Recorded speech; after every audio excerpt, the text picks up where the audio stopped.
for Ronnie Macaroni.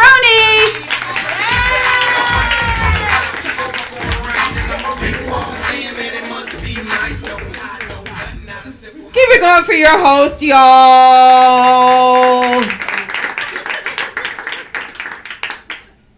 I was having, I went and treated myself to brunch today because I'm on my period and I'm hungry.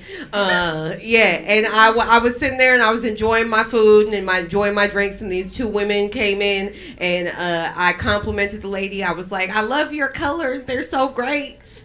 And she was like, thank you, I love your purse. And then her friend was like, be careful, she might steal it from you. I know.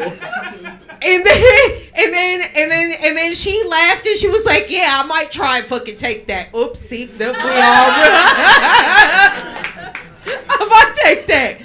And then I was like, well, you be careful too, because I'm Puerto Rican and I get stabby. And then nobody laughed but me. And then they didn't talk to me or look at me for the rest of the time we were sitting there. This is all fun and games when you threaten to steal, but it's not, the minute I threaten to stab somebody, it's not cool anymore. I'm Puerto Rican, and the only thing clean about me is behind my ears, y'all. That's my grandma raised me, and she used to be like, you're so dirty, and rub my ears raw. And sometimes I do that to myself. You anybody else have that? Sometimes I'll disassociate when I'm showering, and I'll rub my ears raw, and I don't. And like the last time I did it, I realized while I was doing it, and that was like good. I was like, oh, you doing it again. But sometimes I don't realize I've done it until I go spray perfume on myself. And then I'm like, oh, hassa! Gosh darn it.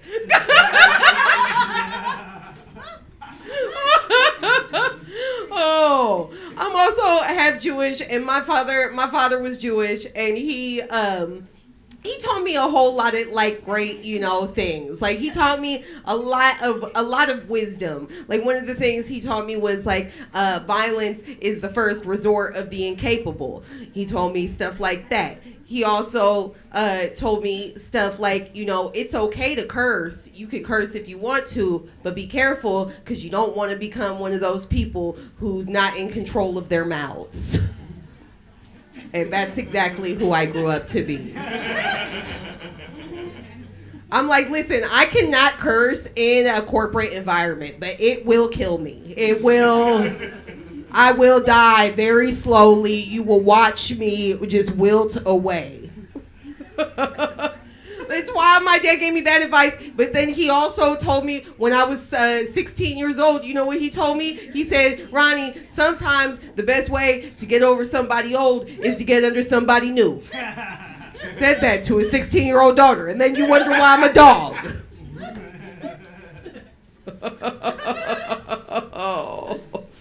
Oh, I'm one of 7 children. I'm the second to last of 7 children, y'all.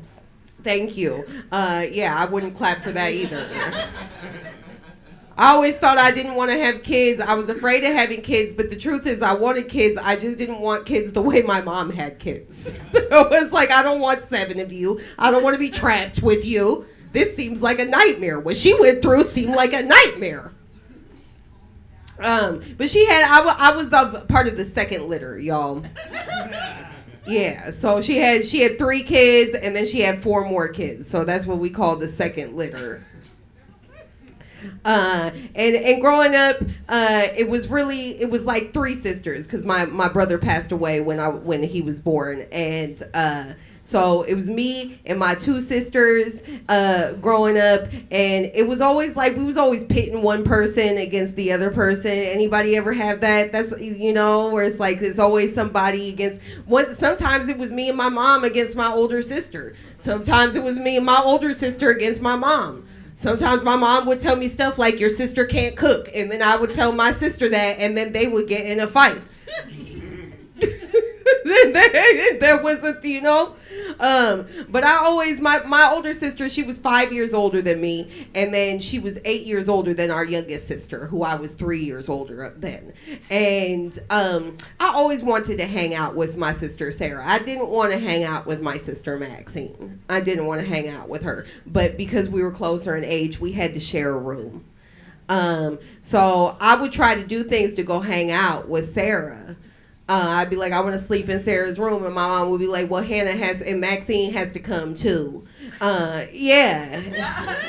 And so we make her sleep on the floor. Like, we'd be like, Rod, you too big for this bed, you too big, and you be sleeping on wild and stuff, and you be on our necks. You got to sleep on the floor. It's so cold. We would tell her that she was adopted and that she came from the dryer. That we told her she came from the dryer. That's insane. Don't worry, she grew up to be like a bad bitch. She's fine. But we were so cold to her, y'all. I'm like, one time, So I used to want to sleep with my sister Sarah, but I couldn't. So I came up with this scheme. that if I peed on my sister, and then I went and told my parents that she had peed the bed, that then I would get to go sleep with my sister Sarah. And she'd have to go sleep with them. And so I'm talking to my sister Maxine recently, and I'm telling her, we talking about being kids, and I'm like, listen, I got a confession to make, because I was like, listen, you thought that you wet the bed till a really late age, and I got to let you know it wasn't you. I was peeing on you to get my way. And then she told me, she was like, really, you was doing that? She was like, because sometimes I would pee the bed on purpose to go sleep with mom and dad. And I'm like, what you mean we could have teamed up? I took it into my own, and that's why teamwork make the dream work, That's why you should consort with people, because you might find out you have the same goals. Oh, my kid sister, she used to do this thing, which it's okay, she got me back. Like, okay, so one time I had the top bunk, and she climbed up on the top, and she wouldn't get off, and I shoved her off the top bunk. And then she was all just on the ground talking about, I can't move, I can't hear. Something's wrong with us. Something's wrong with me. But it's okay. She got her get back, y'all, because she would come in the bathroom when I was taking a shower, and she'd be like, I gotta pee real quick. And I'd be like, okay. And then when I'm in the shower and I start smelling it, that dookie mist. And I'd be like, bitch, is you shitting? And she'd be like, yeah, I didn't know.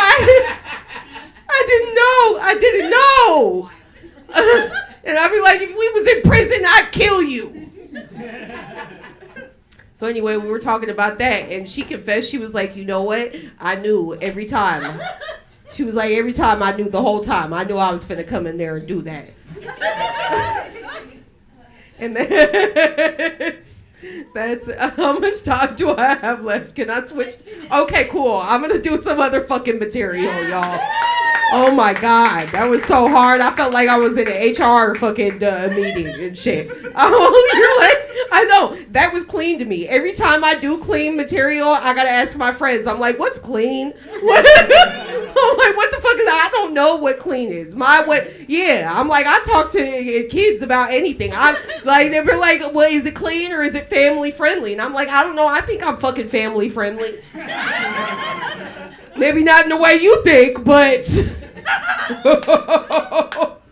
Oh, I was babysitting my friend's kids, and they were over at the house, and my friends was like talking about holding my parents' urn. They was holding my parents' urn, and they're like, oh, yeah, and they was like, oh, yeah. I was like, my parents are dead. They're not with us anymore. And they were like, oh, so they're in heaven? And I was like, no, they're in that container you're holding right now. What the fuck it is, y'all? Oh, yeah.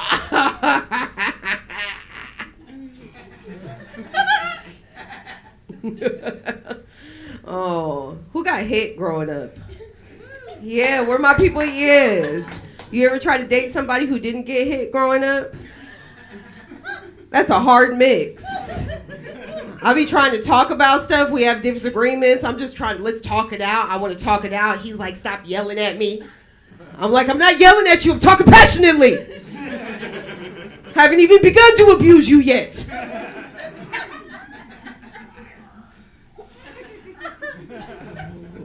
It's hard. I'm like, my mom used to smack the shit out of us. She was from the Bronx, you know, so she taught me a lot. I learned how to hit really hard from her, and I learned how to take a hit also. It's good stuff. But you ever get hit by somebody who had a cane? Yeah, my mom was a bad bitch, so obviously she had a cane and a walker and a wheelchair at the end. Right? Like, listen, if you got big titties and a fat ass, you finna have a cane at the end of your life. Look forward to it. If you a bad bitch, you finna lose your mobility. That's, you don't truck all that shit around and don't have bad knees in the future. But you ever get hit by somebody, she couldn't lift her own legs in the car. You ever get hit by somebody who couldn't lift their own legs in the car? That shit's demoralizing. I'm like, that's real power, because I'm thinking about it, I'm looking back, and I'm like, damn, I could have pushed her over at any time. My older sister would be like, I'm going to call CPS on you. And my mom would be like, I wish you would. I need a break. And then I'd be like, I wish I could run away. And my mom would be like, me too. And then we'd all cry because we were stuck together. And that's family, y'all. My mom passed away 24 years ago. It's okay. She hasn't said an unkind word to me since. Yeah. We had a hard time. I was 16 when she passed away. And one of the last things I said to her was, I hate you. And I wish you would die. And then she did. And it's crazy because a lot of teenagers say that kind of thing to their moms, and their moms don't die. Because they're not as powerful as me. I'm Ronnie Macaroni. Thank you.